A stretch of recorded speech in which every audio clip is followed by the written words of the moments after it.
ஓம் குருவே போற்றி. என்னென்னா, சாமி ஆடும் அன்பர்களுக்கு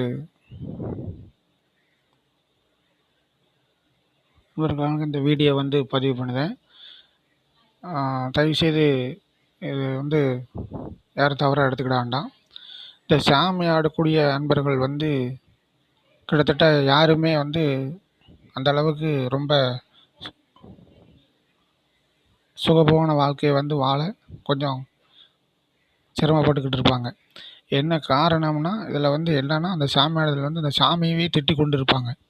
கண்டிப்பாக கிடையாது. நீங்கள் ஒன்று புரிஞ்சுக்கிடணும், உங்கள் ஜாதகத்தில் கிரகம் சரியில்லை, அல்லது நேரம் சரியில்லை, அல்லது உங்களுக்கு கண்டை இருக்குது, அல்லது உங்களுக்கு விபத்து இருக்குது, மீள முடியாத துயரம் இருக்குது, அந்த மாதிரி இருந்தால் மட்டும்தான் உங்களுடைய குலதெய்வமோ உங்களுடைய இஷ்ட தெய்வமோ உங்கள் உடம்பில் ஒட்டி கொள்ளும், இல்லை உங்கள் உடம்பில் ஆடிவிடும்.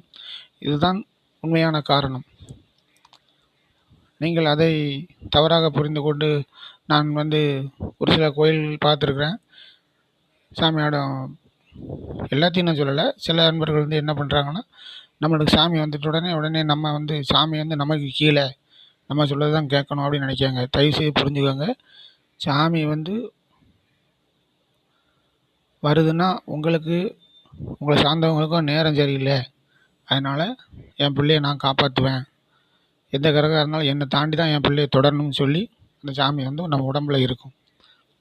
நீங்கள் செய்ய வேண்டியது என்னென்னா, அந்த சாமிக்கு செய்ய வேண்டியது ஒரே ஒரு உதவி என்னென்னா, செவ்வாய், வெள்ளி, ஞாயிறு போன்ற கிழமைகளில் குளித்து சுத்தபத்தமாக இருந்தால் போதும். அதற்கு வேறு ஒன்றும் தேவையில்லை என்பதே என்னுடைய கருத்து. அதுபோல் நிறைய மக்கள் திருச்செந்தூர் பெரிய பெரிய தலங்களுக்கு பால் குடமோ காவடியோ மாலையோ போட்டுக்கொண்டு ஆடுகிறார்கள். நான் இல்லைன்னு சொல்லலை.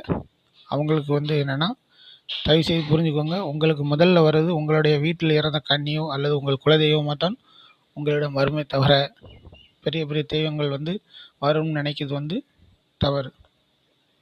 அதனால் முதலில் உங்களுடைய வீட்டில் உள்ள கன்னிகள் குலதெய்வத்தில் நன்றாக வணங்க வேண்டும்.